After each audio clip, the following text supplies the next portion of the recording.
What's your name? Van Maraman. Where do you live? I live at Haycoder, Alabama, or south of Haycoder, Alabama. Where'd you go to school? I went to school at Haycoder.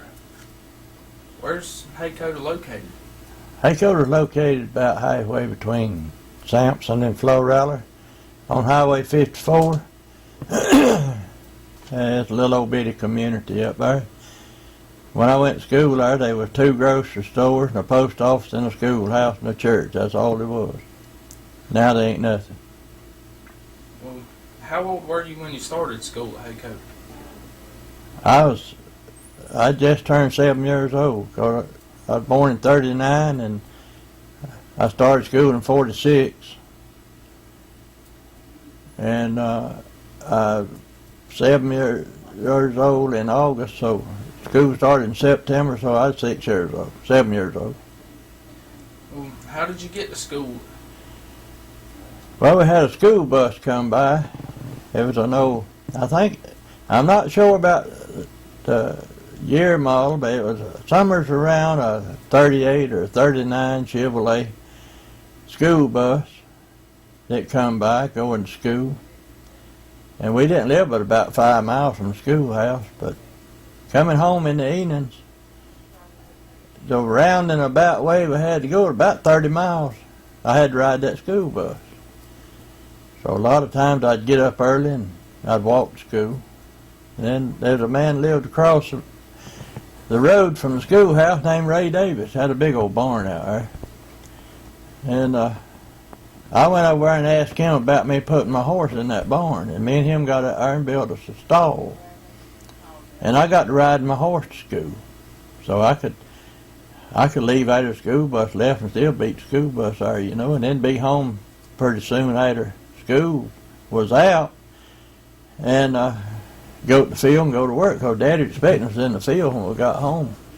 And that's about the way I got to school, was riding the bus and walking and riding my horse too. Okay. Well, about how big was your school? It went to the 9th grade, through the 9th grade. And the classrooms was there's probably about 15 to 18 students to the class. And you graduate out of there from the 9th grade and go to Sampson. And the school bus would carry everybody to Haycoder, and then the ones that went to school at Haycoder, they'd get off there, and the ones that went to Sampson, they'd stay on the school bus and they'd carry them on to Sampson. And then the same way coming back home, they'd come back by there and pick up the ones at Haycoder and bring them back home. The ones that rode the school bus, you know. How long did you go to school? Well, I went to school a long time, but I didn't ever graduate. I went to the 8th grade and quit and went to farming. My daddy had bad asthma and he couldn't stand that dust much, so there weren't nobody else to help him out, so I had to quit in the 8th grade and go to farming, helping him. Did you go every day? No, Lord, no. No, I'd stay out every chance I got. I hated school with a passion. But I wish now I'd have kept going. I encourage the young people to keep going now, but back then I didn't want to go to school. You remember any of your teachers or friends from school? Oh yeah, I remember Miss Hart, Miss Maggie Hart. She taught me in the 1st grade. First day I went to school, I got a whooping and had to sit beside of her desk until the school bus got her at evening to bring me home. And I reckon I didn't stay her pet the whole time, I don't think, but we we got along. But I remember a lot of my teachers, a lot of my friends. My aunt, she taught school up there in the 2nd grade. She taught me, and then we had one teacher up there that boy, he was something else. He had an old paddle about 2 foot long and about 4 inches wide and had the whole board in it. His name was Theron Steele. Now he'd bend you over that desk, son, he would tear you up if you messed up. But now, nowadays they ain't allowed to do that. But back then, you get a whooping at school, and you got home, you got another whooping for getting a whooping at school. So that's the way that went back then. Okay, well, let's talk about your everyday school day. What time did you go to school? Well, I think school took in about 8 o'clock. And we'd go to about 10 and have recess. And then from 12 to 1, we'd have lunch, and then we'd have a little break in the evening and get out about, it seems to me like we'd get out about 2:45 or 3 o'clock in the evening and go home. But that's about the way that went. What'd you do at recess? Oh, we'd just get out there and play. We'd choose sides and play football, or choose sides and play baseball. We had marbles and tops and stuff like that we played. And Cowboys and Indians, get around behind the school building down there in the creek swamp and play Cowboys and Indians. We had a lot of fun back then. For lunch every day, what'd you do for lunch? You bring your lunch or eat in the cafeteria? Well, it's just according to the season. See, farmers didn't have no money except during gathering season most of the time. And during growing season, we'd probably take our lunch in a paper sack or a lunch bucket or something like that. Peanut butter and jelly sandwiches, banana sandwiches, stuff like that. But then whenever they got a whole little money, it cost a dime to eat dinner in the lunchroom, and we'd have peas and butter beans and turnips and collards and hominy. I ate more hominy back then than I ever eaten in my life.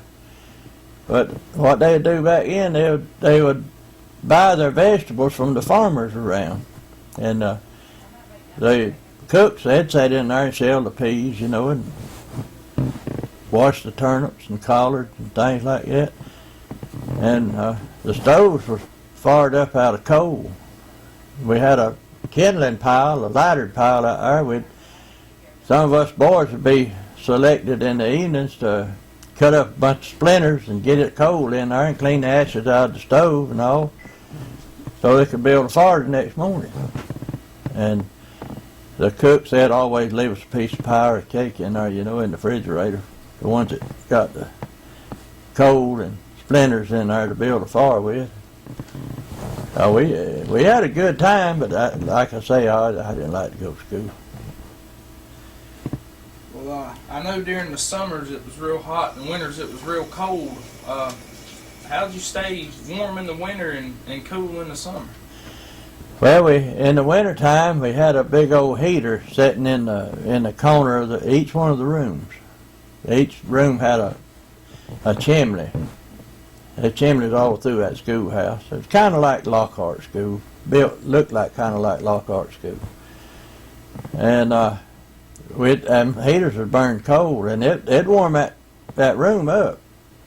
But in the summertime, all you could do was just open the windows and pray for a breeze. But like I say, in the wintertime, that big old heater, it was a big old thing, probably about 4 foot tall, and it'd hold quite a bit of cold. It'd warm that classroom up. We stayed warm in the wintertime. We're warmer in the wintertime than we did cool in the summer. Did you wear fancy clothes to school or just what you had? Didn't nobody have no fancy clothes. We just wore what we had. Most of the time, whenever we'd gather our first bale of cotton, we'd get us a pair of shoes and 2 pair of overalls.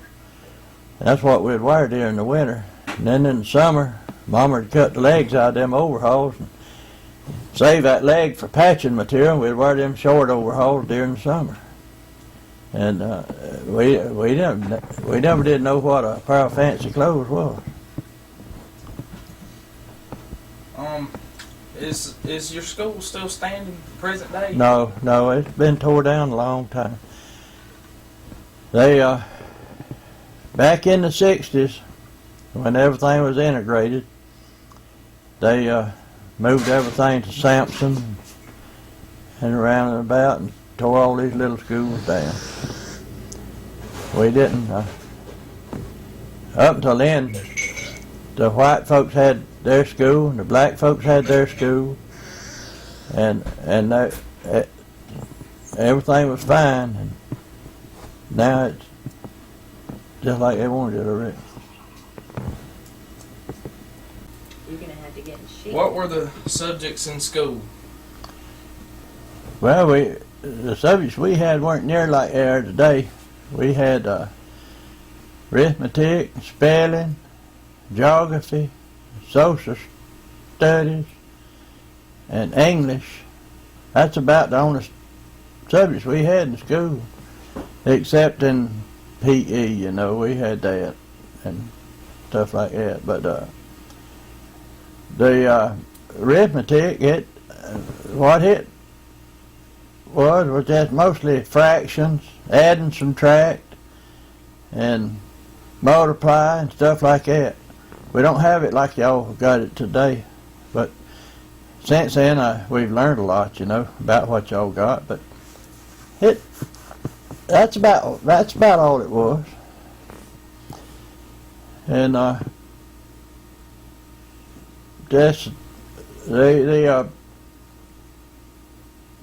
sports and stuff around school was just, well, we had seasons of basketball, baseball. We just choose sides and play baseball, and choose sides and play football, but we didn't have no uniforms. We'd just pull our shirts and shoes off and get with it. And then we had seasons like tops. A lot of people don't know what tops is, but you spin them, you know, and marbles and stuff of that nature. But that's about what we had at school. Did you play any sports in particular? Well, I played basketball a little bit. We got beat every time we ever went out. Who was the best player?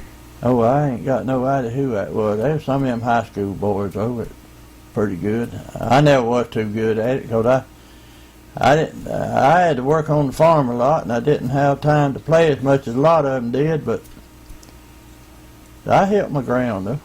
Any particular game that comes to mind? Well, we played Kinston one time, and they just beat us 118 to 12. That wasn't too bad, you know, for a bunch of old country boys. Kinston's always had a good basketball team, though. Did you fight or argue at school? Yeah. We'd get in a little argument every once in a while and tie up and fight, but it didn't amount to a whole lot. We'd fight a while, and then when it got ready to go back to the classroom, we'd hug next and go on back to the class. That'd be about what it would be.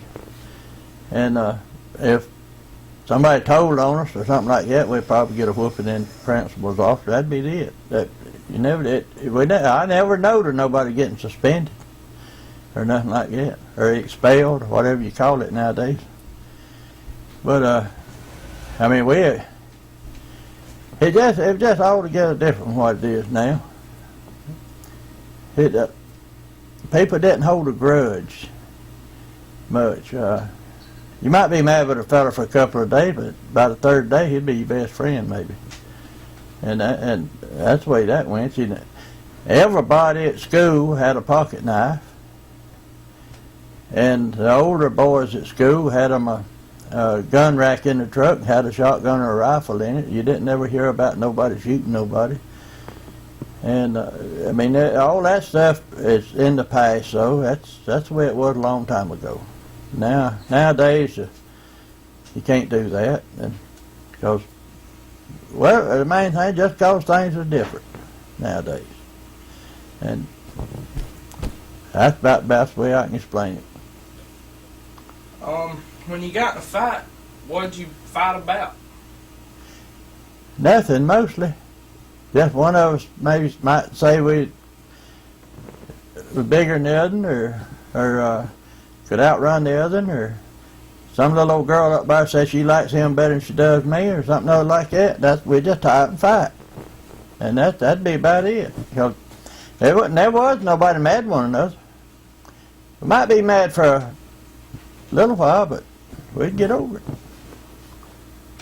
You got any special memories of any fight you were ever in? Well, well, I've been in a bunch of them, but none of them ever amount to nothing. It might be just, well, one time, a good friend of mine was in a fight up there, and the other fella had him down, wasn't letting him up. Then here come one of his best friends up there and said, his boy's name was Harry Rice, that had my buddy down. Waylon Malloy, he come up there and he said, "Get up, Rice, I'll take him on right now." I said, "No, you take me on. He's going to have to rest." So me and him went at it. Well, that lasted about 2 or 3 minutes, and that was enough of that. So we all was buddies again. We went back to class.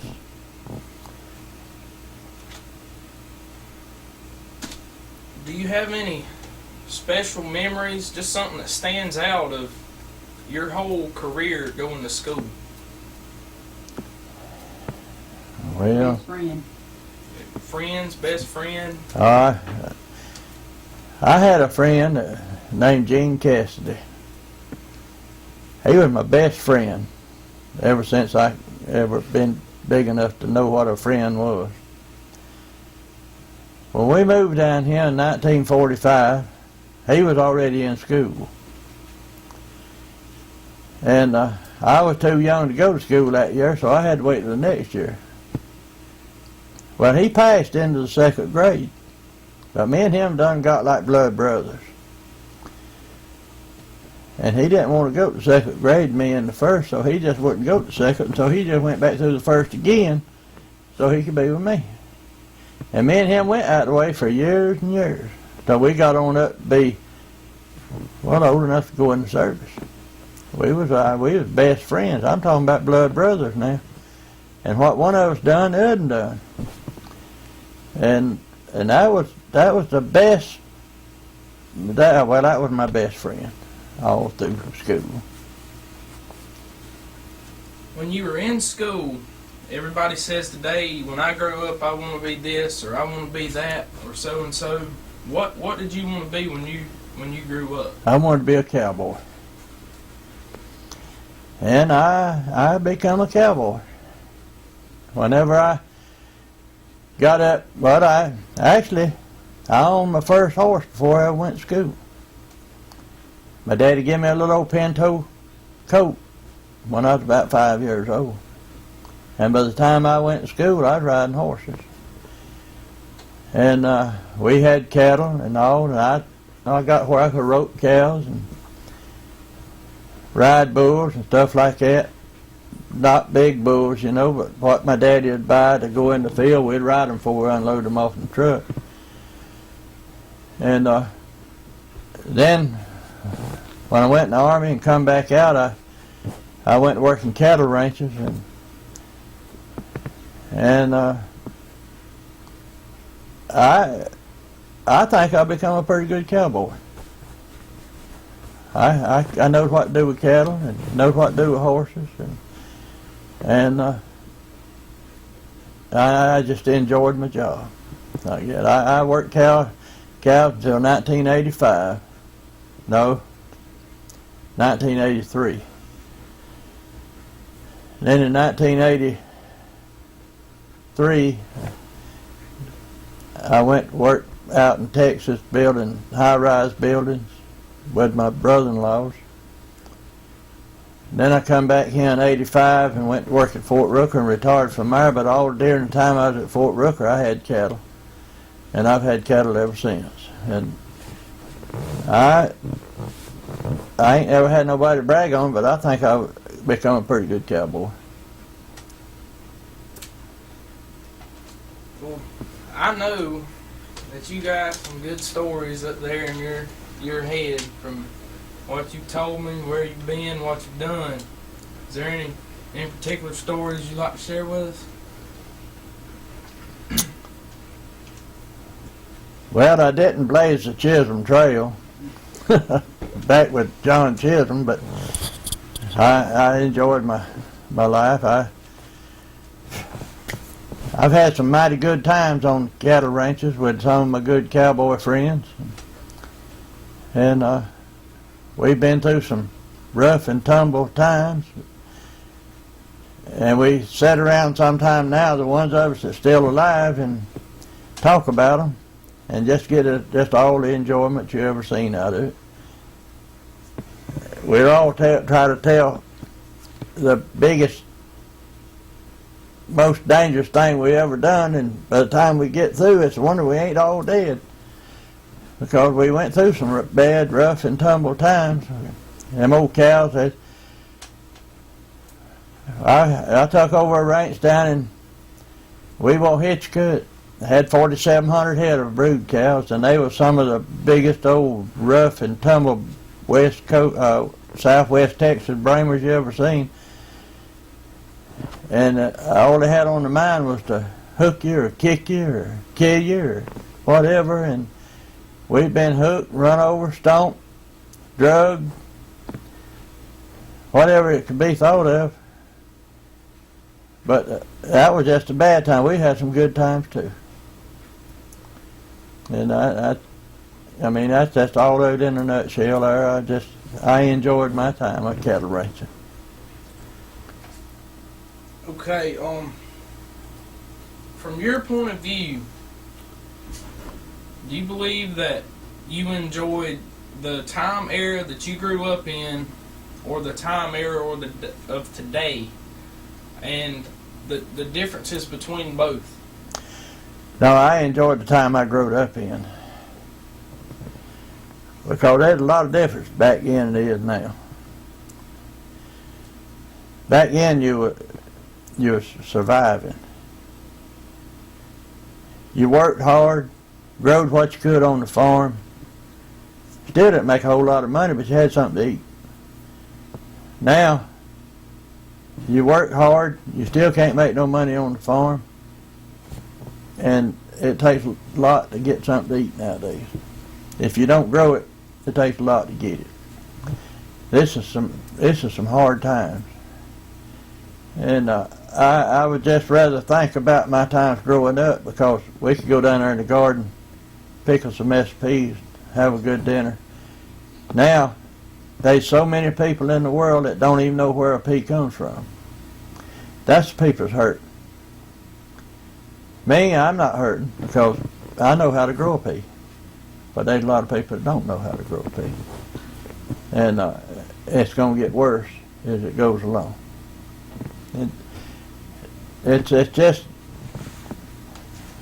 to answer your question, I like my growing up times better than I do the later times. I enjoyed raising my family. I enjoy my grandyoungins. But it was just so much simpler back in them days. Pulling jokes on people. Quitman Peters was a friend of the family, and back then we made syrup.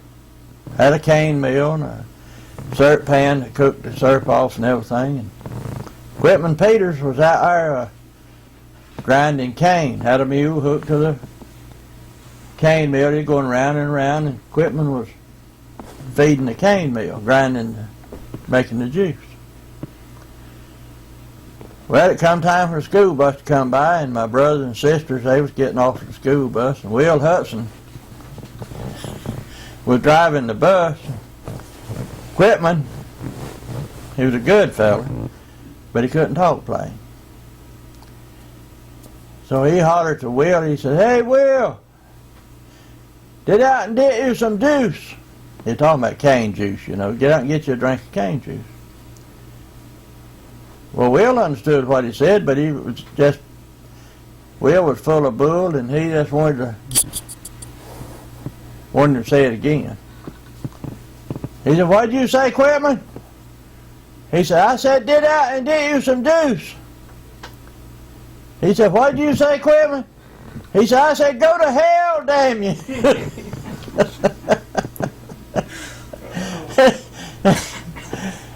So, we used to deer hunt a lot. And Aaron and Eddie Cassidy, they hunted with us quite a bit. We had hunted around and dogs got after a deer and they went across Kona Creek over yonder. Me and Uncle Bud Cassidy and Aaron and Eddie and I think Terry Mitchell was with us. We got going, we went in over at Aaron's and was going back toward the creek. Aaron was driving, Uncle Bud Cassidy was in the cab with him. Eddie was sitting up on top of the dog box. Me and Terry was hunkered down behind the dog box, and there was a sharp left-hand turn around the corner of a fence going toward the creek over there. Well, Aaron didn't even slow up. He just made that curve. Well, when he did, Eddie, he weighed about 250, 300 pounds. He just kept going down through yonder. When he hit the ground, he just went to bouncing like a basketball. Uncle Bud looked around at him, seen him, and said, Aaron, stop. You have killed Eddie. Now, Eddie, I'm going to tell y'all a little something. Now, Eddie got up, and what he said to Aaron, you wouldn't want to repeat it in Sunday school because he talked bad to Aaron for throwing him off in that truck.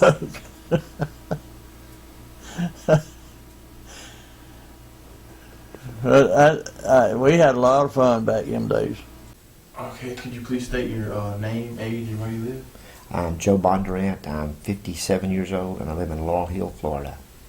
Where were you born at? And I was born in Century, Florida, but my parents lived in Florenton, Alabama, and that's where I grew up. And can you tell us about how you grew up before you went to school, like how it was? My mom was real sickly all my life when I was real young. We had a lady kind of kept us. My dad worked, and I have an older brother and sister, so they kind of kept me heading in the right direction. But even when, like, first grade, my dad was working off and my mom was real sick. We're like, now you got to rest your kids to go to school. My sister took me to, she was 2 years old, she took me to first grade and said, my mom wants me in your class. That's all paperwork was done that I knew until later on. But we grew up very active in church with my mom when she'd go with the rest of us. But like I said, I had an older brother and sister, and we were all real close. My dad was an alcoholic, which was kind of rough over time, but you know, he provided. But that's the first few years up to. I remember some very good times in school. I had a second grade teacher who was a real strong Christian, and my mother was very sickly. And Miss Farrah paid my lunch money if I'd have lunch money. And my mother was in the hospital. They thought she would die, and Miss Farrah had all the teachers to write a letter to my mom.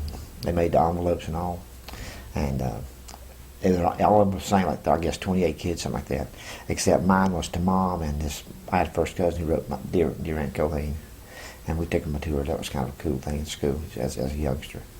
But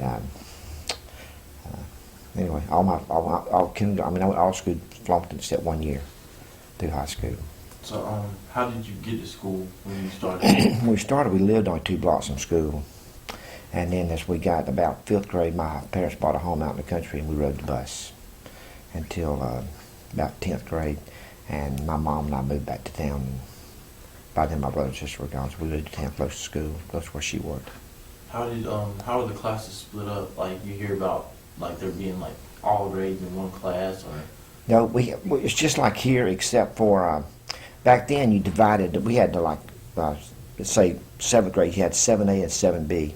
If you ever failed a class, you were automatically put in B class, unless you were an athlete or band. No, yes, athlete or band, because with the A period, our last period was always either PE or band, so these kids get out. But otherwise, I mean, I was always in A section, but that's where we were divided up, and there was usually like 28, 30 kids a class is all, and we probably had about, well, our high school was 7th grade through 12th. So we had quite a few kids in the building at one time. It was a long time ago. So, like, did y'all have did y'all have all sports like we do now there? Yes. Flompton had, we had a good baseball team most years we were there. Football went off and on. They had track, we had basketball. Basketball was a big deal too then in smaller towns. We didn't have girls sports though like we do now. I think girls had girls on a track team, and I think they had girls in softball. I don't have girls basketball at all. I think it's about all. Girls either were cheerleaders or majorettes or the band. That's all they could do. That's before it's Title IX. Made them give the same opportunity we get. Did you play any sports? Not at all. No, I worked. I worked at a sawmill with my dad through 9th grade, and then we had a falling out, so I worked with a friend at home on the service station in town, and I graduated. When I graduated, I left there. What kind of community events did they have at your school? I know one thing was, when I came here, they did the same thing. Like for homecoming, because and I understand why we don't have homecoming parades. I was here when all that got into, but that brought people into the community a lot. But cheerleaders, like even here, and I mean, when I grew up too, cheerleaders would go through town like the week of homecoming and paint windows up there. All the businesses would let them, just kind of get a little school spirit, but also helped. All the towns, all the businesses in town tried to give students jobs, and a lot of times it may be just 3 hours a day, something. But I think that's a big community thing. And that's harder to do now too, though, because of insurance things, and of course business Florala, is smaller. But I thought that was a very good community involved. They really recruited to the school, wanted students to work, and of course most kids worked otherwise, like farms and stuff like you do now. But kids who live in town had to have a job too. Back in grammar school, what type of games did y'all play at recess or on the playground? Regular, I guess. We played, of course, kickball was a big deal. Kickball and we just regular tag type games. That's about all I remember in elementary school. We, of course, played softball, I guess, stuff like that. But I don't think we played football. But then in about 7th grade, when we went to the high school building, it was organized. You played football during football season. Of course, it was flag. We played. We also ran track. We did the softball. But you had to learn all the rules. And I'm not sure if they do still do that. But each of the different sports, you had to pretty well know the positions and the basic rules of it. Went all the way through baseball at the end of the season. Do you remember any special teachers, like one of your favorite teachers from high school or grammar school or anything like that? In grammar school was the lady I mentioned, that real fine Christian lady. In high school, my English teacher, she was a principal's wife, and she was very strict. And most of us really didn't like her. But as we got on maybe 10th, about 11th, 12th grade, we respected her tremendously. I mean, she, like standing up in front of class to read something, a lot of teachers, if you just wouldn't do it, well, you just got a lower grade. Miss Folsom wouldn't allow that. She said, you'll stand here until you do it. Because one day you may have a job and your boss says, explain your operation. And so we all respected her when it could come down to it. And by the time we were juniors and seniors, we liked being in her class. She was just that kind of teacher. She was the same kind of person all the time. Like I said, she was strict, but she made you do it. And I think I've done better because when I worked for a big company before, we had to write reports and then stand up in front of 100 people and explain my stuff. And I think that was a big deal that came from her. Do you have any special memories of a close friend or something when you were in school? A couple. Of course, one girl that we went to church together and school together from 1st grade through 12th, her and I, and we were always very good friends. We double dated and set people, like if I was dating somebody and I'd set her up with somebody else, that kind of deal. And we skipped school together and got in trouble. Back then, they treated guys different girls because we got caught skipping school, and I got 3 licks, and she had to write a 2-page paper, had to bring a note from her mother. And I think she had to miss a couple of days of school. Well, we just go and get 3 licks, and guys, and get it over with, but girls couldn't do it. She was one of my best friends. And then Mike Henderson, a friend and I, we were good friends. We went in the Marine Corps together, to be exact. We were good friends through then. And I think we'd do anything for those two, and they'd do them for me. How was your school like heated and cool? Did y'all have heaters or? Had the old radiator stuff like you got here. No air conditioning at all. So in the springtime starting out, it was tough. You'd be hot and you'd want to fall asleep in class because you're just sitting there sweating. But no air conditions. But they heated them pretty good. Do you have any special memories about what you did like after school, hanging out with friends or anything like that? Of course, mostly I worked, like in high school especially, I worked till 7 o'clock. At the service station I worked at. But like I said, Mike was my best friend, and had another guy from another school. We played tennis a lot at night, in the evenings, and chased girls, it was a thing to do. I don't know if you lived in Florala, and I'm not sure if they still do it, but they used to ride from around Hardee's down to where the Bell Bro store was. They'd back and forth on weekends. But we had another school, Century, Florida, which was like here to Paxton. And they had a drive-in theater, a drive-in like Hardee's, and of course we had one too, different. They were independently owned. And kids from 3 or 4 towns would all make that big loop every day, every Saturday afternoon, Sunday afternoon. And you'd meet girls that way, and just fun, that was a big thing growing up on the weekends. So what did your dad? I know you said your mom was real sickly. So what did your dad do for a job or a living? When I was young, my dad owned a sawmill, and when my mom got real sick because spending time with her and other stuff, he had to let it go, and he wound up running a big sawmill for my uncle, and he did that until I was out of high school. He was a foreman of it, and it was a full-time job. He worked probably the mill started at 7, so you were there at 6:15, something like that. They might stop cutting at 5 o'clock, and you were there till 5:30, 5:45. And then Saturdays you were all up there doing maintenance. And my brother and I, because my mom was sick, my brother and I would go to work with my dad after school every day. We'd ride the bus up there, and then on Saturdays we'd go up there and work and clean things up and stuff like that. But that was a good job for that area. So did you go to the Marine Corps right after high school? No, I went to 1 year junior college. And my parents moved to Mississippi.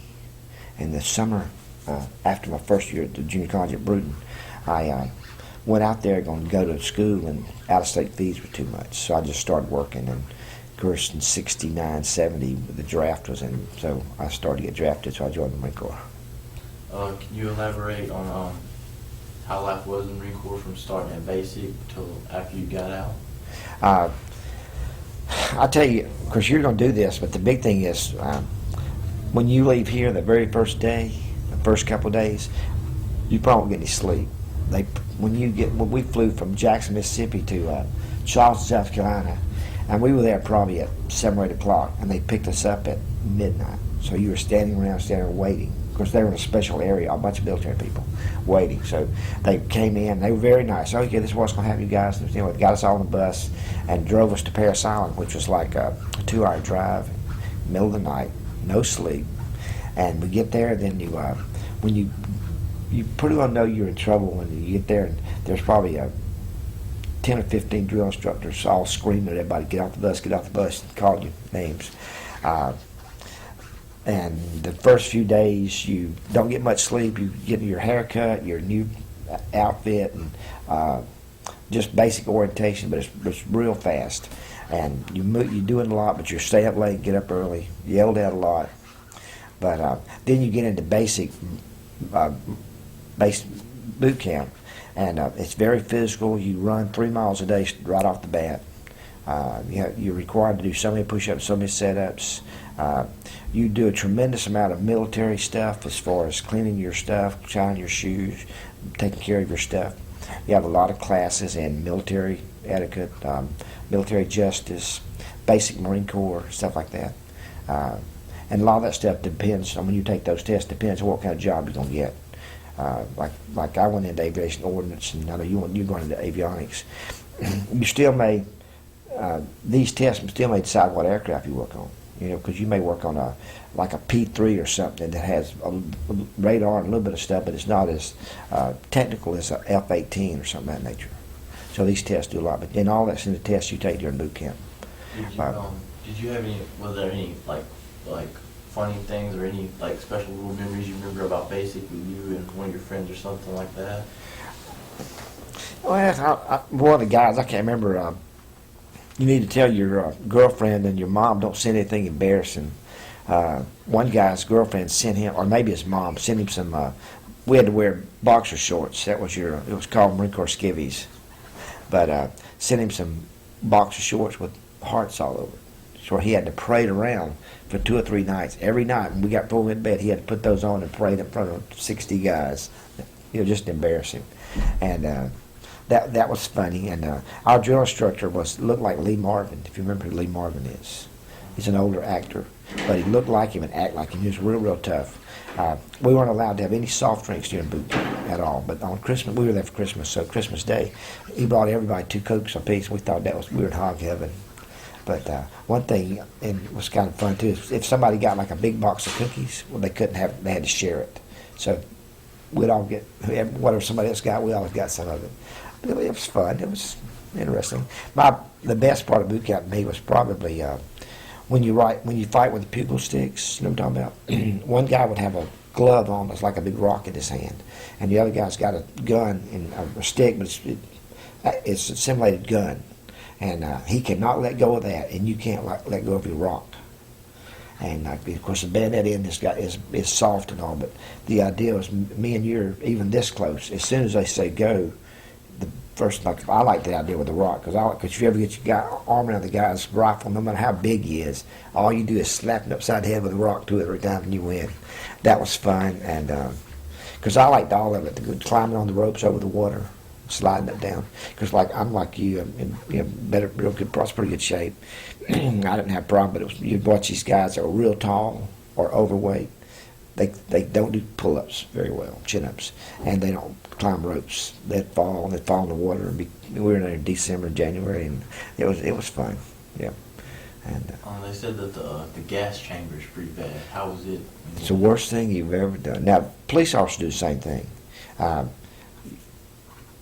See, fun was the rifle range. You'll like that. That was a lot of fun. You learned a lot, but all of us guys are shot before, but still you got to do it their way.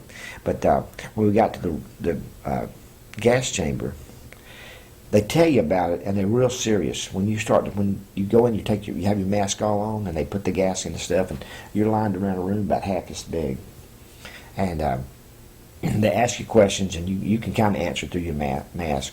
But they tell you that when you take your mask off, don't breathe deep, because you can't. It won't go deep. You just can't. So, and a lot of people panic. So when you do this, you pull your mask off, and they tell everybody to take it off at the same time. So you're sitting there, and they go around and ask about back then, instead of Social Security numbers, we had a military number. And so you had to recite your name and your rank and your military number. And then everybody go out. So if you're last of the line, you're the last one to go out too. But still, it just, all your blood, your snot and eyes, everything's just running, just unbelievable. But you can't breathe deep. It'll choke you up and scare you to death if you try to do that. But when you get out of it, you say, "That wasn't bad. I could take that." It showed the Marine Corps. The boot camp shows you a lot of stuff you can take, and that's getting ready. Especially if you were, of course, all Marines are trained to go to combat, not just work on their military equipment. So that's why you have to go through all of it. But it lets you know tough. But it was nasty. It was really nasty. Where did you go after you went from basic? Okay, we went to Camp Geiger, which is part of Camp Lejeune in North Carolina, and because they still do that, you fire the M16 machine gun, you throw hand grenades. Up there's where you go through. You've seen in where they go through under barbed wire and mud with your rifle, and they shoot live rounds over you. You do all that up there, and you do forced marches. You camp out 2 or 3 or 4 nights, where you set up a perimeter for your guys and all that. That's just like a bunch of kids having fun. It really was fun overall. The marching stuff, probably you get tired of that, but otherwise it's just good boy stuff. You can tell me just guys like that kind of stuff. We got to shoot the LAW, which is it would kill tanks, all that stuff, and I really enjoyed that stuff too. After you went to weapons training, where did you go next? Well, now, of course, I don't know how long you're going to be, but boot camp was for 16 weeks. Well, boot camp and IT, we call it ITR then, I don't know what to call it now. Anyway, then I went to Jacksonville, Florida for A school. I think now 8 schools are in Pensacola. We had, which I was aviation ordnance, they had avionics, or electrical school, which also includes avionics there too. And I think ours was 12 weeks, and avionics was like 18, I believe, something like that. But we kind of had it, I probably shouldn't say here in class, but when we were there, the chow hall burned down. And the chow hall was one of these real old buildings with the white slate sides on it. And while we were there, it burned down. And they gave us $1.50 a day to go to eat. And we'd go to the enlisted club. And the enlisted club, you could get a beer and a sandwich for $1.50. And they had topless waitresses. Because I didn't like that part. But that was good. School was good. You learned a lot, too.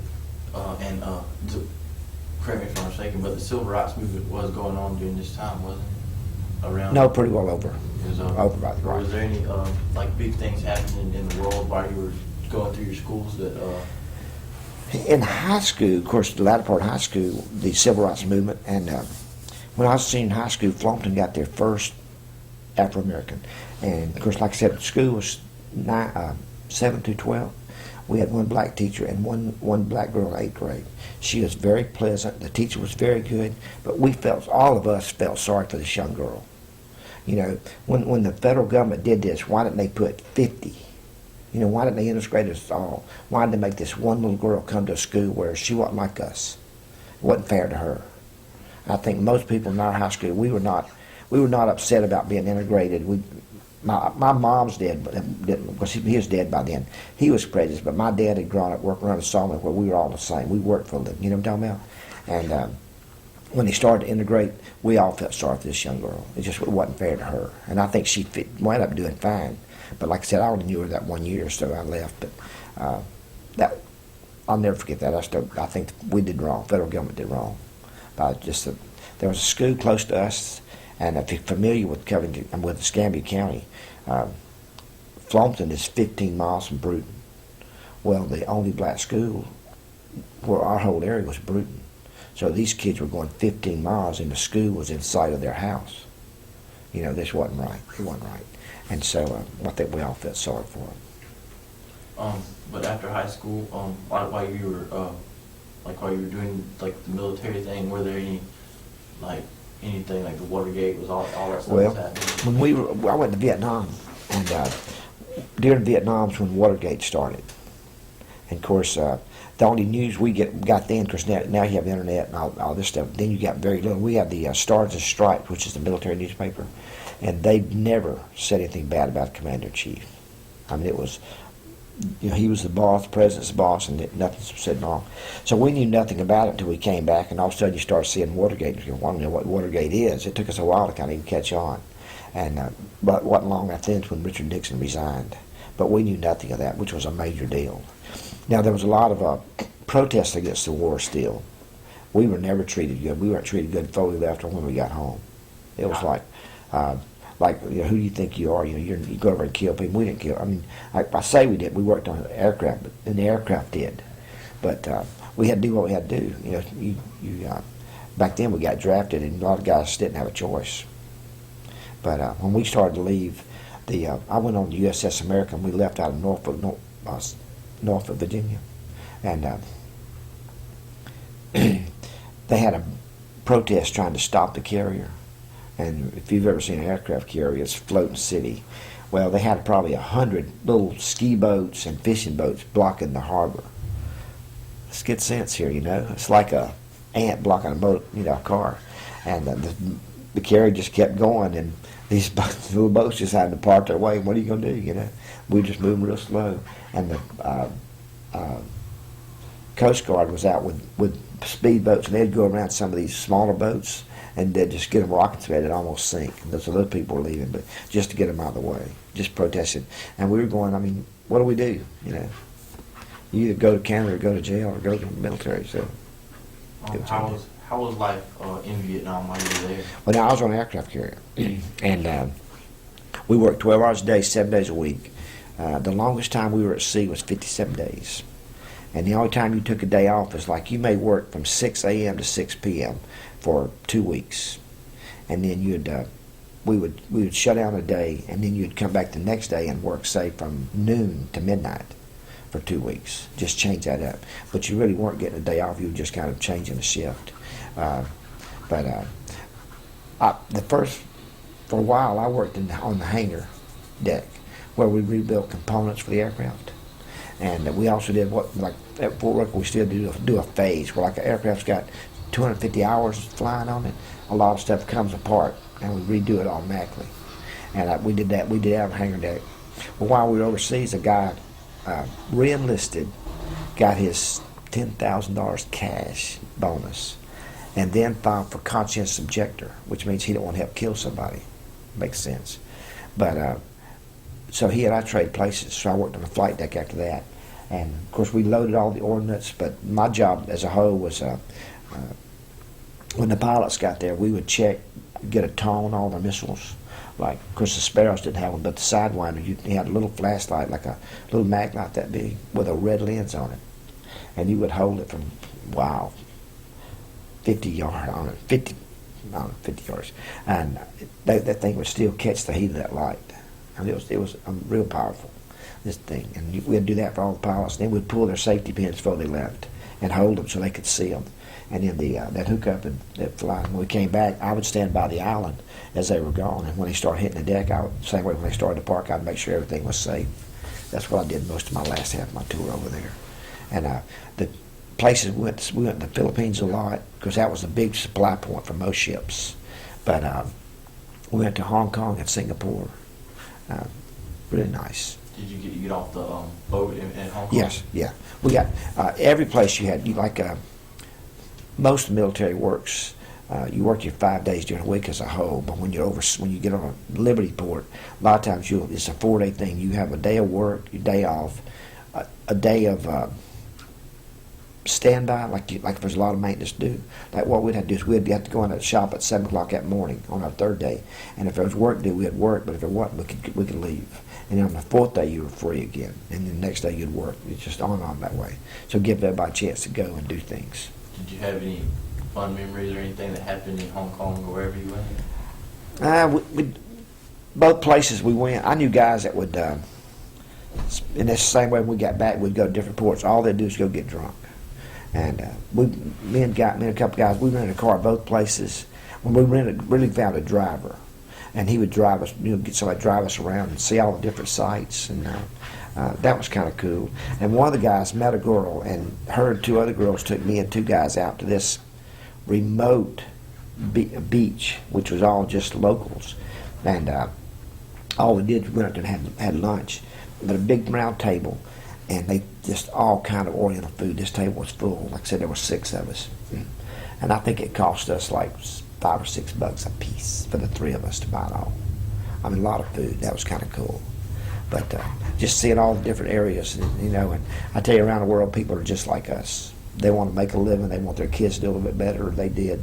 But it's one thing you see by doing a place like that. You see that.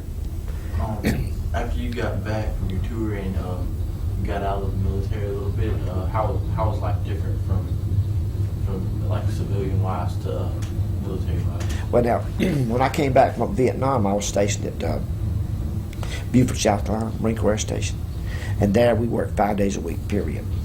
We didn't do a lot of military stuff because we worked on helicopter. I worked on aircraft. You didn't shine your shoes because climbing an aircraft made marks. Most pilots didn't care if your hair got a little bit longer or your brass was shined, because we had a specific job we had to do. And so that was that. When by the time we got back, you just basically had a regular job like most people in the world, And we were off most weekends. Probably like every 3rd weekend, you'd be on call or something, which wasn't very much. And back then, because of the same way now, because of the money, the Army doesn't fly a lot on weekends either. Because it just costs so much fuel to fly extra and get people in there. So it's just a job, And so it wasn't a whole lot different when I got out. I applied to get out early to go back to college. So I was supposed to get out in November, and I got out the last day of August and started junior college at Bruton, got my other year, and got a degree. But the good thing about military too is, or for me, while I was in service, I went to Top Gun, which is in San Diego, California. We went there for a few weeks. Got to see a lot up down the coast, and went to Key West twice for 6 weeks at a time. That was great because we're on a hot pad for Cuba, so you got to spend a lot of time just doing nothing. Well, behind us, probably from here to town, was as good a fishing as you've ever seen. So we'd walk there, and most time we wore cutoffs and just played. We fished and snorkeled and gig fish and cooked out and all kind of stuff. It was just tremendous. But then I went to Oceana, Virginia, and I went back to Jacksonville for stuff. But basically just travel around, get to see things you've never seen before. Kind of cool. What was one of the coolest things that you saw, either overseas or here when you were traveling? One of the things that just really stood out to you? Key West, Florida. It was just amazing when water for 100 yards or more would be 5 feet deep. And of course we'd have snorkels on. You could find big conch shells and see stingrays and all kind of fish that, just most of us, even the beaches here you don't see. But the water, it was in inlets, so what, like your waves crashing over you. And you could just snorkel all out there, and you didn't bother stuff and they didn't bother you. It was just amazing. I mean, I'd like to take my wife there sometime. That was really nice. That's probably the nicest place I've ever been. I know it's changed now, but back then all the waters was awful nice and people were nice. It was just like a sleepy little village. It was a lot of fun. How do you think the life's changed now from when you were growing up? And like, what changes have been made? Of course, one thing, there's all electronic stuff. I remember when we got a first TV, and I remember not having a phone, and everybody's got a phone in their pocket now. And communication, I hope they'll call. Even when I was in the Marine Corps, I'd call home every few months, and I had to call collect. My parents had a phone, but none of us had any kind of phone. There was no other way to contact, call the states. And you'd go to a bank of phones and call, but communication is a big deal, and of course TV is a big deal. We watch TV some. TV was never a big deal for us, and now, ask my wife, we have a TV, 3 or 4 rooms, and everybody's got a cell phone in their pocket. I don't know if life is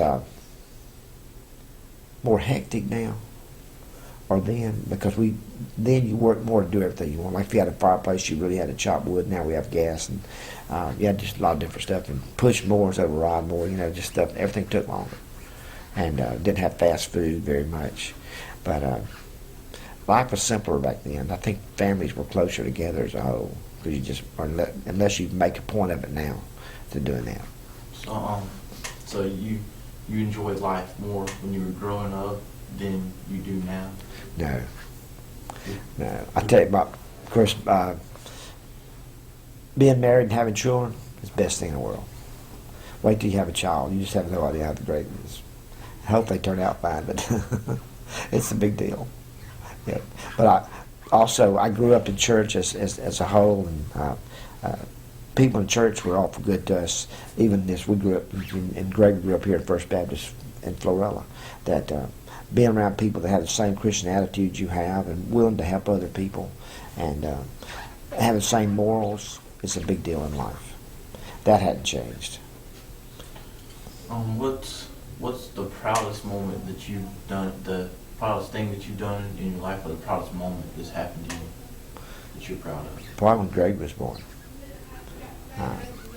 I'm proud of everything. I'm proud of my wife. I think I married a very good lady, and she's made me a better person. That I'm very proud of that. But the day Greg was born, just that this is mine. It's just something. But that's the most shining, more so than anything I've done. I have a degree from college, and I did well in the Marine Corps, and we had a business, and I did well with a company before, but nothing that counts. The personal stuff's a lot more important than that stuff. I think that'll be good for me. I appreciate it. Sure. All right, tell us who you are, please. I'm Joann Geohagan. I'll be 80 years old my next birthday. I was born in Florala on October 21st, 1929. I started school in the first grade here in 1935. We finished the 6th grade at City School, and we started at Covington County High School, where the old hospital is now. and we had the 6th, 7th, and 8th, and 9th grade there.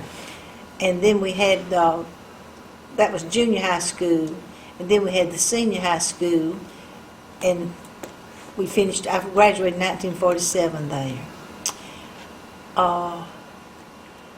I substituted my senior year at high school at W.S. Harlan and Lockhart. Teachers were hard to get, and they didn't have any substitutes, and we had a first grade teacher that had appendicitis, and they needed somebody to work for her for 6 weeks, so I got to teach for her 6 weeks. And I had a scholarship to Howard College in Birmingham, but they came and told me that if I'd go to school that summer at Troy and get an emergency certificate, I could teach. They'd give me a job at Chapel Hill, a little school outside of town in the county system. So I went to Troy that summer for 6 weeks, and I started teaching the next year, the 1st and 2nd grade there. And I had a scholarship to Howard College, so I didn't teach the next year. I went to Howard College, and then I got married when school was out, and I came back and started teaching at W.S. Harlan and Lockhart. I would teach during the year. I'd go to school at Troy State in the summer, and I took correspondence courses, and I took some courses in the field from Troy State. It took me 11 years to get my BS, but I kept on till I got my BS in 11 years. And when I graduated from Troy State, modern math was coming out, and I was having trouble teaching modern math, so I went to Auburn to get my master's, and so I could teach modern math. And I came back, and it went down the drain. We didn't even do the metric system anymore. We just went to solid. But I've had 48 good years teaching in Covington County. Okay, well, back to the early days, whenever you went to school, you liked it? Oh, I loved it. How did you get to school? Walked. You walked? Yes. We had a truck, but Daddy and Mama went to work on the truck, and I didn't. We walked to school. The buses came through Florala, but the buses couldn't stop if you lived in the city limits. And I lived right on the Opp Highway, and I walked all the way to this side of the funeral home. We had to walk to the high school. Rain, sun, heat, or cold, we had to walk. But we had a good time. We walked in the middle of the streets where the medium is, and we had a good time. We'd sing, and we'd just have the nicest time walking. Walked in the rain, walked in the cold, walked in the snow, just going back and forth. We had a good time. Whenever, when it was cold, how did y'all heat y'all's, how was the school heated? Or when it was hot, how did you keep cold? We had cold. We had some old-fashioned radiators, and we had a big cold furnace. And we had the nicest old black man that was our janitor, John Matt. And he kept our rooms nice and warm by the cold. We had big bins of coal back there heated with. How did y'all cool down in the summer? Just push the windows up. We didn't have any fans or air conditioning either. Mm-mm. So. But we didn't know anything else. We didn't have any air conditioning at home either. So we were used to it. Push the windows up. So about what time did your school start and what time did it end? 8 o'clock, 8 to 3, about the same we have now. 8 to 3? Mm-hmm. Okay, well. We didn't have lunchrooms. You didn't have lunchrooms? Mm-hmm. We carried our lunch, and we had, everybody had a brown paper bag, and we were so proud of those brown paper bags. We kept them smoothed out. We wouldn't dare lose them or anything. But I lived in town, and I usually carried a biscuit and fig preserves, or some kind of preserves or something, and a cookie or something. But I had friends who lived out in the country, and they brought biscuits with ham in it, and they'd have good sausage, and sometimes they would have a piece of fried chicken in a biscuit, and and banana sandwiches. I'd take banana sandwiches, but always by lunchtime my banana had turned dark. But these people in the country wanted to trade with me. They got my sandwich, and I got their good meat. And we had a lot of the ladies, the girls, their mothers would cook gingerbread, and they'd bring big squares of gingerbread. and they made it with syrup. We didn't have much sugar. They made it with syrup. So, like, what classes did you like to take, and do you remember any of your favorite teachers or anything? Oh, they were all my favorite teachers. I had good teachers. And I had the nicest principal when I started school. His name was Mr. Hugh L. Taylor. And he loved Indians. And he would go up to South Carolina, North Carolina in the summertime, and he'd come back and bring arrowheads and show us. And he taught me to really love Alabama. And I've loved Alabama all my life. And that was my favorite thing to teach at W.S. Harlan, was Alabama history. So, and we had so much history here in Florala. You know, the old saying where we walked to school each day, Indian children used to play, all about our native land where the shops and houses stand. Not a shop and not a steeple, only woods and Indian people. And in Lockhart, all the streets are named after Indian tribes. yeah. So we've got a lot of good history. So, let's see. You got any stories about friends that your best friends, or who were your best friends and what y'all did? Yes, I had 5 good friends. We would sing together. We'd walk in the streets together. We'd have spend the night parties, and we didn't have mattresses and things put on the floor. We put quilts on the floor. We had spend the night parties, and for recreation, we had the school. We had good tennis courts at school. I liked to play tennis. We had the school, and we had the church, the activities at our church, and we had the nicest library up over the old pizza place downtown.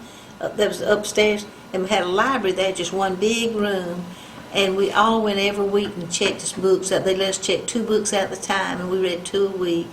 And then we had the lake, and that was our main entertainment. We'd all go swimming out there, and we'd just swim and have the best time, and just a wonderful place to be. The 24th of June celebrations, when we were a little girl, we'd come to town at 6 o'clock in the morning, and we'd stay till midnight till everything closed up. And Daddy gave us $1 that morning, and that dollar lasted all day. You could buy a hamburger for a dime. You could get an ice cream cone for a nickel, and you could ride any of the rides down there. Nothing would cost over a dime. And we could take that $1 and just have a good celebration all day long.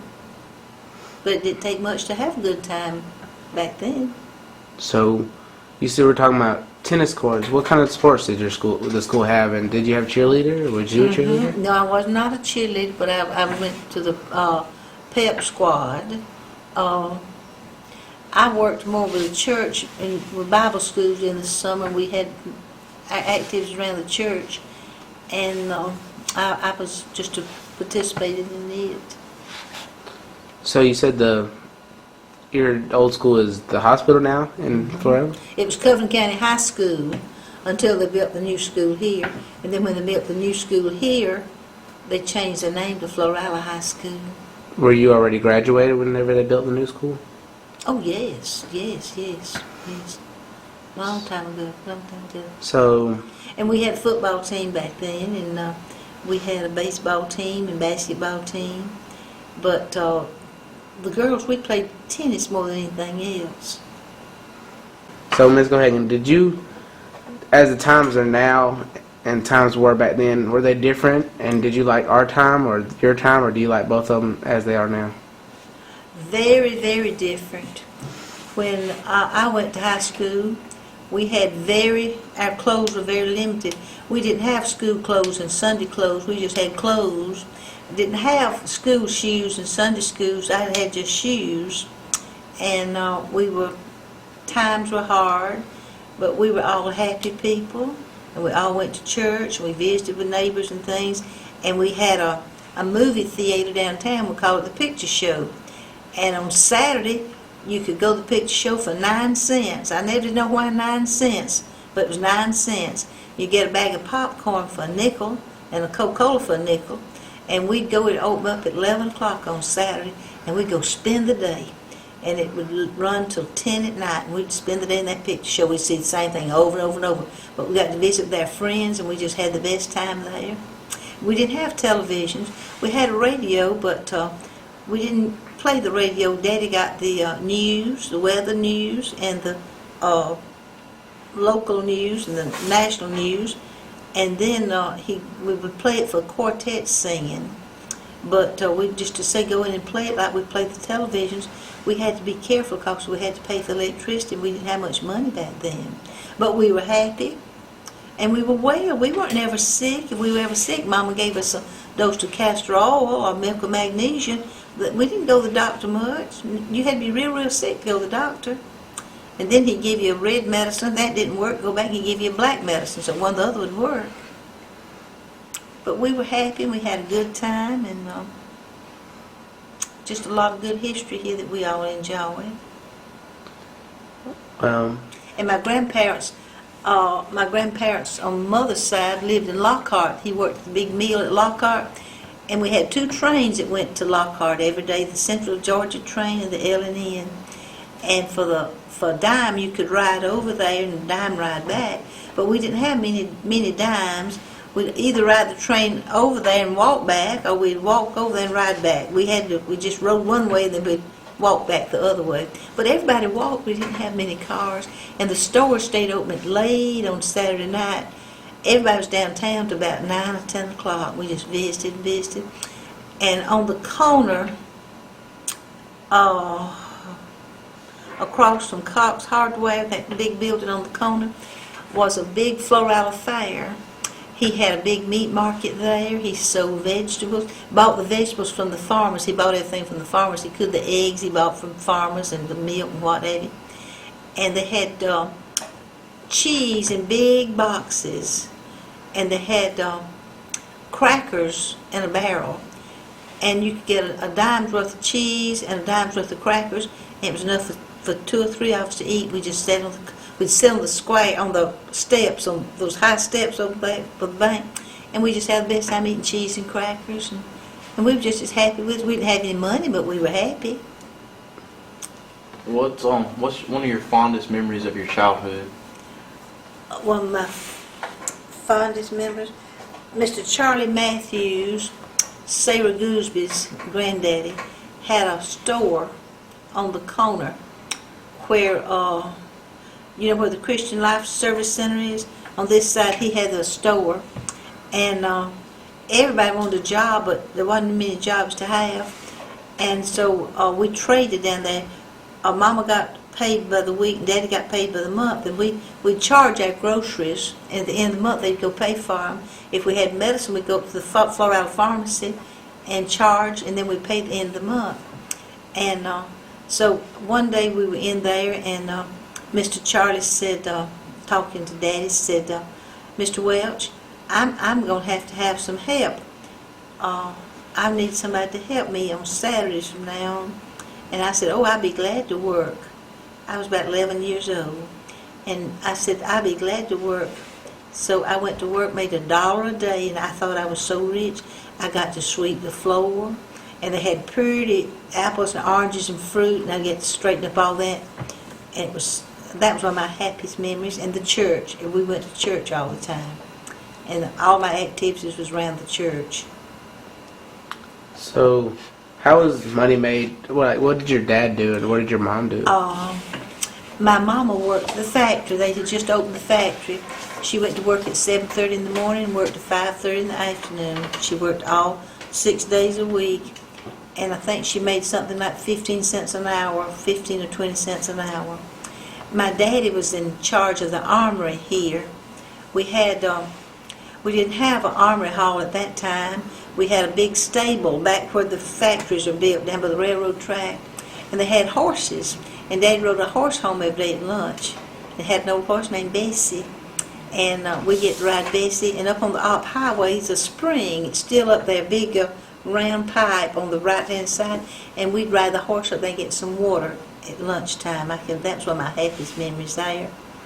And then when the trucks started coming in, Daddy and Mr. Fred Martin and Joe Wilson, the 3 of them, caught a bus and went to Detroit, Michigan. And they drove the first 3 Army trucks back. Daddy drove a station wagon back. Then he came home back and forth on the station wagon. And it was real, real nice. I'll tell you, And then the World War II started, 1941. And on Sunday morning, we were listening to the Stamps Quartet singing on the radio. When we got to turn the radio on, we'd all get close to it and enjoy it. So we enjoyed it on Sunday morning. And we were listening to Stamps Quartet singing, and I well remember they were singing that song, Farther Along, Farther Along. And they said, we interrupt this program to tell you the Japanese had bombed Pearl Harbor. And that was the beginning of World War II, and so we knew what that was. And then Daddy, the National Guard, was called in. They were mobilized, and they went to Camp Bland in Florida, out from Jacksonville, to go shipping overseas to Africa. And when Daddy got there and they started to get ready to go overseas, they double-checked all the men, and they found out that Daddy was hard of hearing in one ear, and they discharged him. He was in the National Guard for 29 years, and then he came home, and that time was during the war, and we moved to Panama City. Daddy and Mama worked in the shipyard. Daddy worked in sheet metal, and Mama worked in the office of payroll division, and we lived down there till the war was over, and then we came back to Florala, and Mama and Daddy both went to work at the factory. Then when Daddy retired from the factory, he went to work with the street department. He was sweeping in the streets, and he enjoyed that. So they worked all their lives, and all we know is to work and just have a good time and enjoy it. But everybody else did too. We didn't have much, but we had as much as other people. We were never hungry. We had a cow in the backyard, and every morning we carried the cow down there behind the radio station. It was a big pasture. We'd stake your cow. We had chickens in the backyard. We had eggs. And Daddy had a garden year-round. We had something year-round in the garden to eat. We had plenty to eat. I was never hungry, except for Baby Ruth. I love Baby Ruth, but we didn't have much candy. We just had the regular food to eat. Is what we had. But I got hungry for Baby Ruth, and now I buy me Baby Ruth every time I get $1. Well, let's see.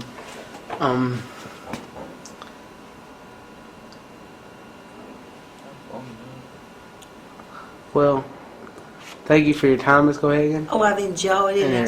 And I've loved school all my life, and I still love school. And I love Alabama, and I love Florala. We've got a lot of good history here that we're proud of. All right. Well, thank you for telling us your wonderful stories. Thank you. If you have any more, if you want to tell, just... No, but I'd be glad anytime you want to ask me, do you think of anything else I didn't tell today, I'd be glad to All right, well... come in.